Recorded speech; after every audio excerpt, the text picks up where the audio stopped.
జాగృత దాన్నే జ్ఞానము అని భగవాన్ ఒక అద్భుతమైన దివ్య సందేశము ఈ రోజున మనకి ఈ క్రోధినామ సంవత్సరం అంతిమ ఘడియల్లో చివరి ఘడియల్లో విశ్వావసునామ సంవత్సరం విశ్వం మొత్తం ఆయన వశమై ఉంది. ఆ వసుదేవుడి చేతిలో ఉంది. వసుదేవసుతం దేవం కంసచారుణమర్దనం దేవకీ పరమానందం కృష్ణం వందే జగత్. ఎవరయ్యా నీలో ఆనంద స్వరూపం ఏదైతే ఉందో, ఆ అవస్థ ఏదైతే ఉందో అదే కృష్ణుడు, అదే పరమానందము, అదే వసుదేవ సుతం.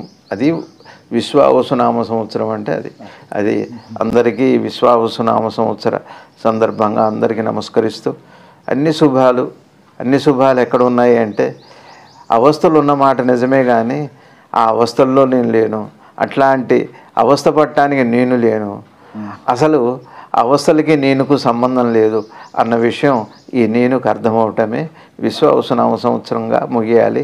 అలా ప్రారంభించాలి.